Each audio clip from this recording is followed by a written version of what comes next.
আমাৰ ইয়াৰ পৰা ষ্টুডেণ্ট ইণ্টাৰনেশ্যনেললৈকে খেলি আহিছে। 45টা ল'ৰা আজি CRP হওক, BSF হওক, গাৰো কমাণ্ডো হওক, এইবিলাকত চাকৰি পাইছে। হোজাইত চেণ্টাৰ আছে যিটো টাইকাণ্ডো চলাই আছোঁ আৰু আমাৰ ইয়াৰ সদায় প্ৰেক্টিছ হয়। আচ্ছা, আপোনাৰ চেণ্টাৰটোৰ নাম taekwondo. Taekwondo Hojai district taekwondo association. এই যিটো কাম কৰি আছে, মই হোজাইৰ এজন বাসিন্দা যদিও মই ইয়াত বহুত দিন ধৰি আপুনি কৰি আছে, কিন্তু আজিলৈকে কোনোবা ছ'চিয়েল মিডিয়াত এনেকুৱা দেখা পোৱা নাই। গতিকে সেই বিষয়ে কোনোবা আহিছেনে আজি? নমস্কাৰ। আজি বিশেষ এটা দৰকাৰী ভিডিঅ' আপোনালোকৰ সন্মুখত লৈ আহিছোঁ আৰু এই ভিডিঅ'টো বিশেষকৈ হোজাইবাসীৰ কাৰণে খুব দৰকাৰী। বিশেষকৈ যিবোৰ ল'ৰা ছোৱালীৰ মাক দেউতাকে ভাবে যে মোৰ ল'ৰা বা ছোৱালীক মই টাইকণ্ডো ভাল কোচ এজন যদি পাওঁ তেতিয়াহ'লে তাত মই কোচিং দিম। গতিকে আজি বিশেষকৈ সেইকাৰণে এই ভিডিঅ'টো লৈ আহিছোঁ যে আমাৰ হোজাইতেই মোৰ ওচৰতে থকা এই ব্যক্তিজনে বিগত 33 বছৰ ধৰি তেখেতে বহু এনেকুৱা ল'ৰা ছোৱালীক টাইকণ্ডোৰ কোচিং দি আহিছে। গতিকে আজি ফাইনেলি সেই ব্যক্তিজনৰ লগত আপোনালোকক পৰিচয় কৰাই দিম আৰু তেখেতৰ মুখৰ পৰা আমি বহুখিনি কথা জানিব পাৰিম। ছাৰক বহুত বহুত ধন্যবাদ ছাৰ, যে আপুনি ৰাতিপুৱাৰ ভাগতে ইমান ধুনীয়া এটা কাম কৰিছে, তাৰ লগতে আজি আমাক সাহস দি আমাৰ লগত অলপ সহযোগ কৰিছে। ফিজিকেলি ফিটনেছৰ কাৰণে যথেষ্টখিনি ছাৰে কষ্ট কৰে। গতিকে ছাৰ আজি কি ক'ব? আজি আমি ক'ব বিচাৰিম যে আমাৰ শিৱবাৰী যে চাফাই অভিযানটো চলি আছে, আমাৰ এই ষ্টুডেণ্ট এই চাফাই অভিযানত জড়িত আছে। যেনেকৈ ধৰক সুমিত দাস আমাৰ ইণ্টাৰনেশ্যনেল প্লেয়াৰ, সি ক'ত খেলি আছিলে, ভূটান খেলি আহিছে। আৰু ইয়াত যিজন মানুহ আমাৰ আছে, আমাৰ এই ষ্টুডেণ্ট হয়, সিহঁতৰ ভাল ধুনীয়াকৈ চাফাই অভিযান চলাই আছে। সেইটো চাই পেলাই মোৰ বৰ ভাল লাগি আছে। ছাৰ, আপোনাৰ ইয়াৰ পৰা ষ্টুডেণ্টবোৰ বহুত দূৰ দূৰণিলৈকে গৈছে।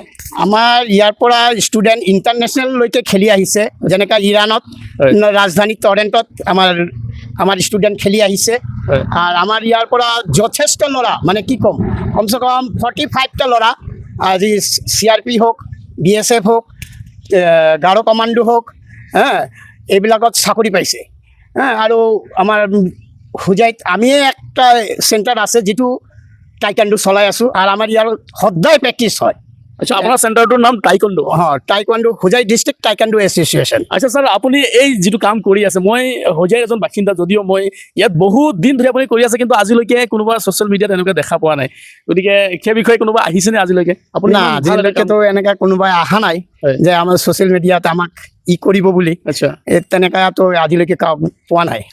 টোটেলি আপুনি ফ্ৰী অফ কষ্টত কৰি আছে? নহয়, মই ফ্ৰী কষ্টত নহয়, আমি চামথিং অলপ পইচা লওঁ। কিছুমান দুখীয়া ঘৰৰ ল'ৰা ছোৱালী হ'লেতো আমি ফ্ৰী কৰোঁ। আচ্ছা আচ্ছা, সেইটোতো আমি যদি কোনোবা মানুহে ৰাতিপুৱাৰ ভাগত আপোনাৰ এই টাইকণ্ডোত জইন কৰিব বিচাৰে তেতিয়াহ'লে তেওঁলোকৰ কাৰণে ফিজ কিমান থাকিব? আমি যদি ধৰক ভাল ঘৰৰ ল'ৰা ছোৱালী হয়, যে তাৰ দেউতাৰ চাকৰি আছে বা ভাল বিজনেছমেন আছে, তে সিহঁতক আমি মান্থলি 500 টকা লওঁ আৰু এডমিশ্যন 1000 টকাকৈ লওঁ। আৰু যদি দুখীয়া ঘৰৰ ল'ৰা ছোৱালী হয় আমি টোটেল ফ্ৰী ৰাখোঁ। আচ্ছা, এইটো পিছত প্ৰতিদিন ৰাতিপুৱা চলি থাকে? একদম কণ্টিনিউ সদায় চলে, খালি সোমবাৰ বন্ধ। ৰাতিপুৱা 5টাৰ পৰা 7টালৈকে আমি সদায় কৰোঁ। আচ্ছা আচ্ছা, তো এয়া দেখিছে আমাৰ ছাৰ, আপোনাৰ গুড নেমটো জানিব পাৰিম নেকি? মোৰ নাম উত্তম কৰ, মই হোজাইৰ বাসিন্দা। আচ্ছা, মোৰ ঘৰ হোজাই কৃষ্ণনগৰ। এনে বিগত কিমান বছৰ ধৰি আপুনি এইটো আমি যে চলাই আছোঁ আজি 32 ইয়াৰ্ছ ধৰি হোজাইত চলাই আছোঁ। এটা আচৰিত কথা যে 32 ইয়াৰ্ছত ইমান ভাল কাম কৰাৰ পিছতো আজিলৈকে ছাৰক কোনো এজন মানুহে ছ'চিয়েল মিডিয়াৰ ক্ষেত্ৰত আনিব পৰা নাই। আৰু এইটো একচুৱেলি দুৰ্ভাগ্যৰ কথা, কাৰণ বৰ্তমান আমাৰ সমাজত ফিজিকেলি ফিটনেছ থাকিবৰ কাৰণে বহু মানুহে হয়তো বাহিৰত গৈ হাজাৰ হাজাৰ টকা দি আহে, লাখ লাখ টকা দি আহে, কিন্তু আমাৰ হোজাইতে ৰাতিপুৱাৰ ভাগতে ইমান ভাল এটা কাম কৰি আছে আমাৰ ছাৰে, কিন্তু সেই বিষয়ে হয়তো আমাৰ হোজাইবাসী বহু মানুহে নাজানে।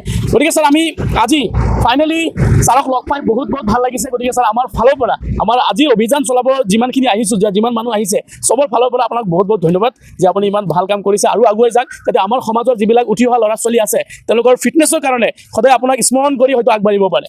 গতিকে ধন্যবাদ। ভাৰত মাতা কি জয়, ভাৰত মাতা কি জয়, ভাৰত মাতা কি জয়, জয় আই অসম, জয় আই অসম।